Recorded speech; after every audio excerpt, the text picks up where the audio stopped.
Evangelio de hoy, lunes 12 de septiembre de 2022. Lectura del Santo Evangelio según San Lucas, capítulo 7, versículos del 1 al 10. En aquel tiempo, cuando Jesús hubo acabado de dirigir todas estas palabras al pueblo, entró en Cafarnaúm. Se encontraba mal y a punto de morir un siervo de un centurión, muy querido por éste. Habiendo oído hablar de Jesús, envió donde él unos ancianos de los judíos, para rogarle que viniera y salvara a su siervo. Estos, llegando donde Jesús, le suplicaban insistentemente diciendo: «Merece que se lo concedas, porque ama a nuestro pueblo, y él mismo nos ha edificado la sinagoga».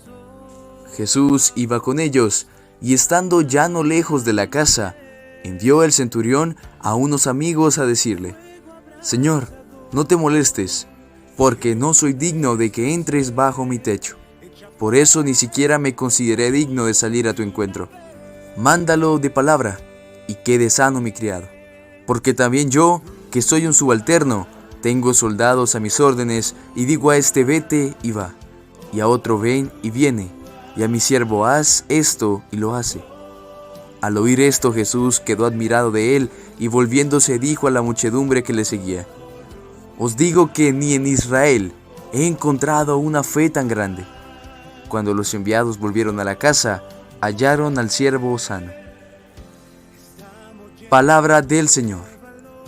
Gloria a ti, Señor Jesús. En el Evangelio de hoy, el Señor cura al siervo de aquel centurión. Un centurión que tenía una fe más grande que cualquiera en todo Israel. Tanto así que el Señor se vio admirado por él. Y vemos una actitud muy peculiar en el centurión, y es que en ningún momento conoció personalmente a Jesús. Él nunca salió a su encuentro, sino que mandó a otros para que transmitieran su mensaje. Y nos preguntamos ahora, ¿por qué hizo esto? Y el mismo centurión lo responde en el Evangelio, pues no se consideraba digno de conocerle. No se consideraba digno de estar frente a su presencia. O sea, que no solamente tenía fe, sino que tenía gran humildad, porque sabía quién era el Señor, y se hizo pequeño, sin importar que fuera un subalterno, sin importar que él fuera un centurión, se humilló a sí mismo, y no conoció a Jesús personalmente, pues no se sentía digno de ello. Y vemos que gracias a esta humildad y tanta fe, el Señor curó a aquel criado, y lo curó desde una distancia lejana, no necesariamente de frente, sino de lejos. Y asimismo el Señor escucha nuestras oraciones.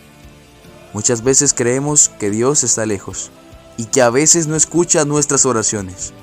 Pero la verdad es que las escucha absolutamente todas, desde cualquier lugar en donde estemos. Desde la iglesia, desde el trabajo, desde nuestra cama, desde nuestra casa.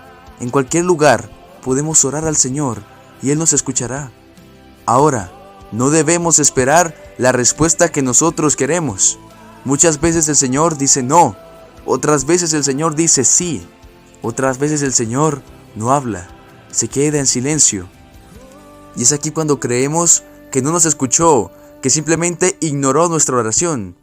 Pero no la ignoró, la escuchó y determinó que lo mejor que podía hacer no era decir sí y no, sino quedarse callado.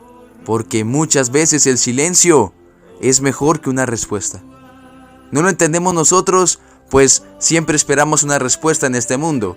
Cuando le hablamos a alguien, esperamos que aquella persona nos escuche y nos dé una respuesta. Sin embargo, Dios sabe qué es lo mejor para nosotros y sabe qué es lo que va a pasar si le responde a uno sí o le responde a uno no. Y muchas veces se queda callado para ayudarnos a formar nuestra fe. Porque solamente imagínense a alguien que ore y ore y ore y en cada oración le aparezca Jesucristo enfrente y le diga sí, sí, sí y todo salga correcto en su vida y nada malo pase. Aquella persona formará una fe de mentiras, una fe basada en que si estamos con el Señor no sufriremos, en que si estamos con el Señor no padeceremos absolutamente nada. Pero cuando llegan las tribulaciones, cuando llegan los problemas, cuando no todo sale correctamente, es en donde se forja la verdadera fe. porque no se tiene fe en las cosas buenas que van a pasar, sino que se tiene fe en la voluntad perfecta de Dios. Y si Jesús vino a este mundo y sufrió como nadie ha sufrido, ¿cómo esperamos nosotros, que solamente somos humanos, no suframos en este mundo, cuando el mismísimo Dios sufrió más que todos nosotros? Seguir a Cristo no significa que todo vaya a salir perfecto. No significa que no tendremos problemas. Al contrario, estos problemas aumentarán. Pero díganme qué pasa con una persona que enfrenta estos problemas y no tiene a Dios. Simple. La persona que no tiene a Dios e intenta afrontar estos problemas, cae. Cae y cae fuerte. Pero aquel que tiene a Dios de su lado, aquel que enfrenta las tribulaciones con Dios, todo lo puede, porque para Dios nada es imposible. Y esa persona triunfará sobre cualquier problema y dificultad, mientras que aquella persona que no tiene a Dios se estará quebrando por dentro. Porque Dios fortalece las rodillas débiles y ayuda a forjar el verdadero carácter y lo que significa la verdadera voluntad. Sin Dios, nada podemos. Claramente con Él sufriremos, pues Él también vino a este mundo a sufrir principalmente para redención de nuestros pecados. Ahora, ¿cómo es que nosotros, siendo simples humanos y no dioses, esperamos no sufrir jamás en este mundo, cuando el mismísimo Dios hecho hombre sufrió más que todos nosotros? Amén.